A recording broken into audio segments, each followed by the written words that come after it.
Section 8. The Congress shall have power to lay and collect taxes, duties, imposts, and excises,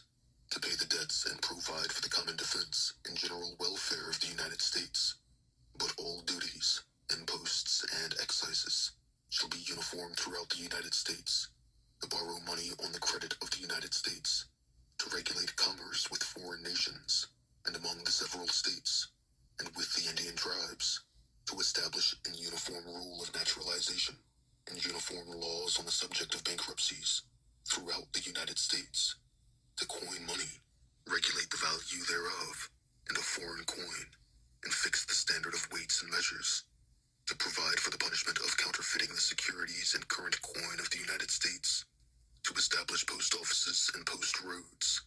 to promote the progress of science and useful arts by securing for limited times to authors and inventors the exclusive right to their respective writings and discoveries, to constitute tribunals inferior to the Supreme Court, to define and punish piracies and felonies committed on the high seas, and offenses against the law of nations, to declare war, grant letters of marque and reprisal, and make rules concerning captures on land and water, to raise and support armies, but no appropriation of money to that use shall be for a longer term than 2 years, to provide and maintain a navy, to make rules for the government and regulation of the land and naval forces, to provide for calling forth the militia to execute the laws of the Union, suppress insurrections and repel invasions, to provide for organizing, arming, and disciplining the militia, and for governing such part of them as may be employed in the service of the United States, reserving to the states respectively the appointment of the officers and the authority of training the militia according to the discipline prescribed by Congress, to exercise exclusive legislation in all cases whatsoever over such district, not exceeding 10 miles square, as may, by session of particular states, and the acceptance of Congress, become the seat of government of the United States,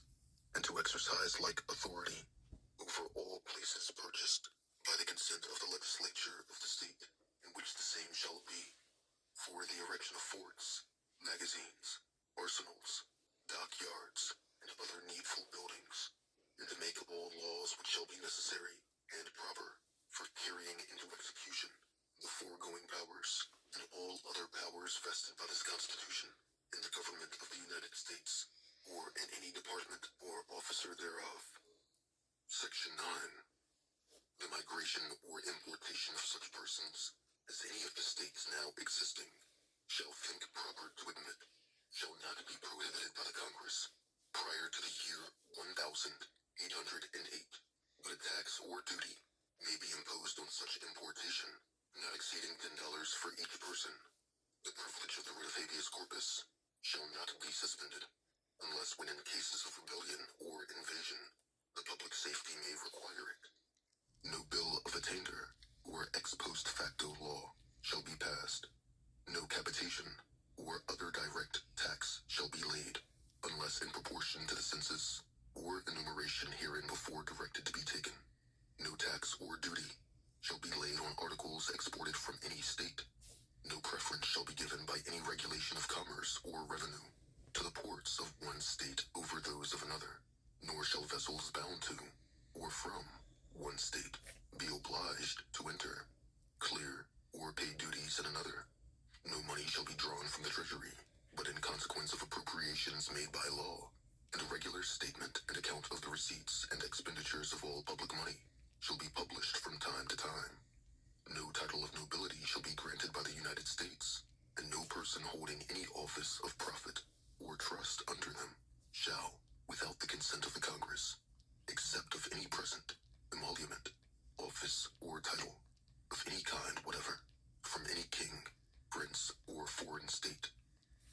Section 10. No state shall enter into any treaty, alliance, or confederation, grant letters of marque and reprisal, coin money, emit bills of credit, make anything but gold and silver coin a tender in payment of debts, pass any bill of attainder, ex post facto law, or law impairing the obligation of contracts, or grant any title of nobility. No state shall, without the consent of the Congress, lay any imposts or duties on imports or exports, except what may be absolutely necessary for executing its inspection laws, and the net produce of all duties and imposts laid by any state on imports or exports shall be for the use of the Treasury of the United States, and all such laws shall be subject to the revision and control of the Congress. No state shall, without the consent of Congress, lay any duty of tonnage, keep troops, or ships of war in time of peace, enter into any agreement or compact with another state, or with a foreign power, or engage in war, unless actually invaded or in such imminent danger as will not admit of delay. Article 2, Section 1. The executive power shall be vested in a President of the United States of America. He shall hold his office during the term of 4 years, and, together with the Vice President, chosen for the same term, be elected as follows. Each state shall appoint, in such manner as the legislature thereof may direct, a number of electors, equal to the whole number of senators and representatives, to which the state may be entitled in the Congress. But no senator or representative, or person holding an office of trust or profit under the United States, shall be appointed an elector. The electors shall meet in their respective states, and vote by ballot for 2 persons, of whom one at least shall not be an inhabitant of the same state with themselves. And they shall make a list of all the persons voted for, and of the number of votes for each, which list they shall sign and certify, and transmit sealed to the seat of the government of the United States, directed to the President of the Senate. The President of the Senate shall, in the presence of the Senate and House of Representatives, open all the certificates, and the votes shall then be counted. The person having the greatest number of votes shall be the President, if such number be a majority of the whole number of electors appointed, and if there be more than one who have such majority, and have an equal number of votes, then the House of Representatives shall immediately choose by ballot one of them for President. And if no person have a majority, then from the 5 highest on the list, the said House shall, in like manner, choose the President. But in choosing the President, the votes shall be taken by states, the representation from each state having 1 vote. A quorum for this purpose shall consist of a member or members from 2/3 of the states, and a majority of all the states shall be necessary to a choice. In every case, after the choice of the President, the person having the greatest number of votes of the electors shall be the Vice President. But if there should remain 2 or more who have equal votes, the Senate shall choose from them by ballot the Vice President. The Congress may determine the time of choosing the electors, and the day on which they shall give their votes, which day shall be the same throughout the United States. No person, except a natural-born citizen, or a citizen of the United States, at the time of the adoption of this Constitution, shall be eligible to the office of President. Neither shall any person be eligible to that office who shall not have attained the age of 35 years, and been 14 years a resident within the United States.